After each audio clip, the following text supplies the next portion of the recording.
de l'islam. C'est ici que j'ai compris que l'islam, c'est de l'arnaque. Rien que dans le nom de Jésus, hein, j'ai compris que ce sont des humains qui se sont amusés à jouer avec ça, rien qu'avec le nom de Jésus. Regarde maintenant.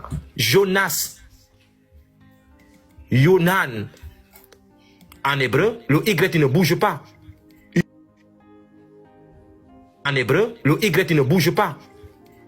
Hébreu et arabe, l'éthiopien et le néo-araméen, ce sont des langues sémitiques. Maintenant, regarde la magie qui va se passer ici. En français, Jésus, avec toujours le même J de Joseph, Jacques, Jean, et Jacob, et Johann, Youssef, ainsi de suite. Tu vois, le Y n'a pas bougé. Regarde là où l'arnaque vient. En français, Jésus. En hébreu, Yehoshua. Le Y ne bouge pas. En arabe coranique, ils ont mis Issa. Ils ont changé le Y pour mettre un I. Ils ont mis Issa au lieu de mettre Yeshua. Ils ont changé, ils ont mis Issa. L'arabe traditionnel, quand je mets l'arabe traditionnel, ça veut dire quoi? Ça veut dire qu'avant que le Coran n'arrive, il y avait donc des arabes en Arabie qui appelaient déjà Jésus et qui l'appelaient Yassou ou Yassoué.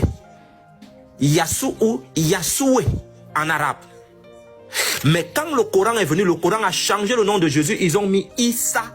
Ils ont détruit le yod qui se trouve devant le nom de Jésus. Donc ce Y-là, ils l'ont détruit. Ils ont enlevé le A.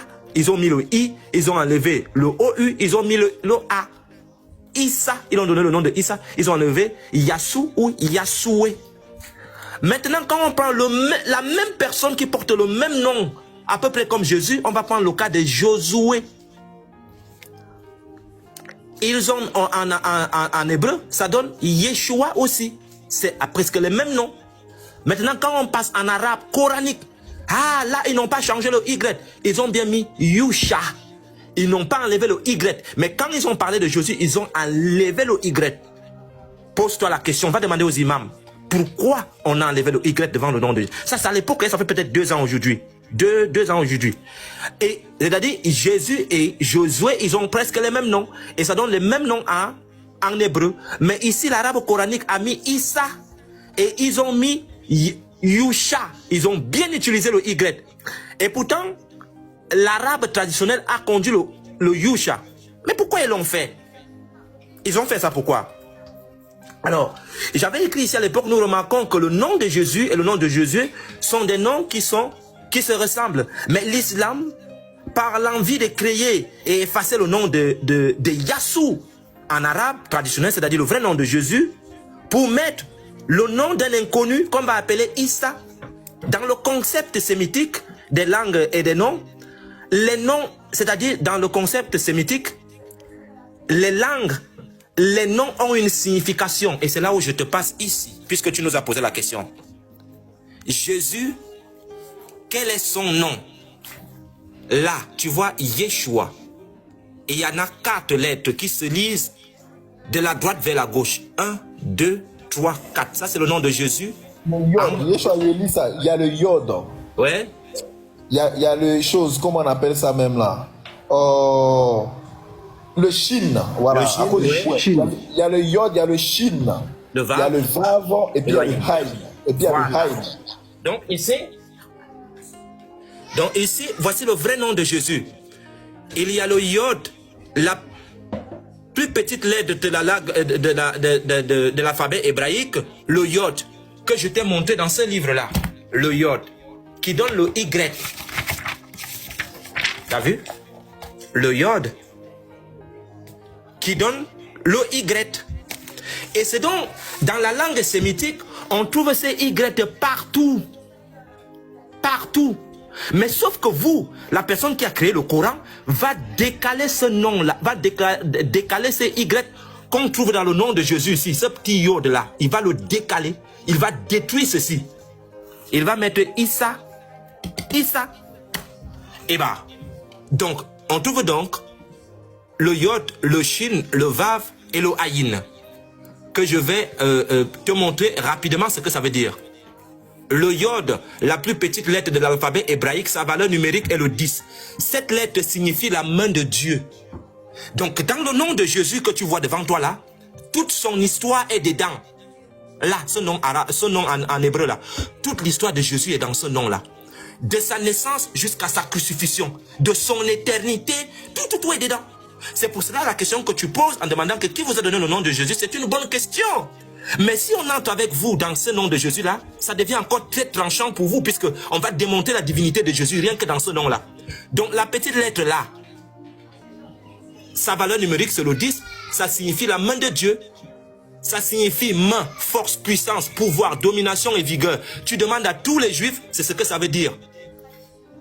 Cas d'exemple que le frère a cité ici, je pense que c'est le pasteur. Exode chapitre 6 verset 1. L'Éternel a sauvé son peuple en Égypte par rapport à cela, par sa main. Maintenant je continue. Je vais te prendre le Chine. Chine, valeur numérique 300. Cette lettre signifie dans, pointe, R, méprisé, détesté. Possède 3 barres, le Père, le Fils et au milieu le Saint-Esprit. Le nom de Jésus ne blague pas. Hein? Tu as vu ce qui se trouve dans le nom de Jésus? Le Père, le Fils et l'Esprit Saint. Là, rien que dans le Chine. Ça ressemble à un arc et sa flèche est au milieu et dirigée vers le haut. L'arc symbolise aussi la puissance de la prière, comme dans Somme chapitre 18, ainsi de suite. Maintenant, je te montre la 3e lettre, qui est le Vav. Le Vav, la valeur numérique c'est le 6, signifie clou, crochet, agrafe, croc, et indique la manière dont sera planté le Messie cloué à la croix. Clou, Ésaïe 22 verset 23. La dernière lettre, le Aïn, valeur numérique de 70, signifie œil, yeux, regard. Dieu par le Messie a les regards sur nous. Le regard de Dieu, regard de Dieu. Genèse 4 verset 4. Quelqu'un qui marche dans le truc. Donc ici, je venais de te le montrer. Donc ici maintenant, qu'est-ce que vous avez fait? Le Yeshua que vous avez enlevé, le Y que l'islam a enlevé ici, parce que ce n'est pas les Arabes qui ont enlevé le Y, ce sont les gens qui ont écrit le Coran.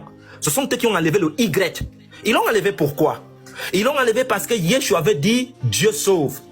Yeshua, avec le Y devant, veut dire Dieu sauve.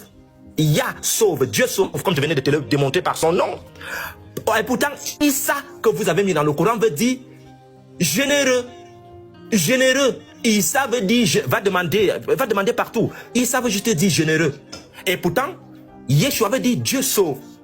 Est-ce que Issa est Jésus? Ça c'est à l'époque hein, que je faisais toutes ces notes. J'ai plein de notes ici. Est-ce que ça c'est Jésus? Non, c'est pas Jésus. Puisque les Arabes appellent Jésus Yassou. Yahshua. Ils ne l'appellent pas Issa. Ce sont les gens qui ont écrit le Coran qui l'ont mis le nom de Issa, qui n'existe nulle part dans les langues sémitiques. Pourquoi ils ont décalé le Y? Qu'est-ce qui s'est passé? Quelle est cette marmaille? C'est justement parce que dans les langues sémitiques, le nom accompagne la mission et le caractère de la personne. Ils ont donc enlevé ça pour casser qui est Jésus réellement et pour mettre, je dirais, comme un clown. C'est-à-dire un clown qui s'appelle Issa, qui n'a rien à voir avec le Jésus biblique. Donc voilà à peu près. Voilà à peu près mon ami. J'espère que je t'ai répondu. Hein. Minuto montre toute la marmaille, toute la fausseté de ce livre, de cette religion. Parce que d'aucuns vont négliger ça, mais je vous dis que ça c'est une preuve palpable que cette religion ne vient pas de Dieu. Il y a une volonté claire de détourner les gens de l'identité réelle de qui est Jésus-Christ. Il y a une volonté claire de détourner les gens de l'identité réelle. Or, Jésus a dit dans Jean 8, verset 24, « Si vous ne croyez pas ce que je suis, vous mourrez dans vos péchés. » Donc, avoir une mauvaise compréhension de l'identité réelle de Christ envoie les gens en enfer. Et ça, c'est la volonté du Coran. Et ce que Yeshua vient de faire, c'est extraordinaire. Et c'est fin du débat, quoi. C'est chaos. Garizim, la montagne de la bénédiction.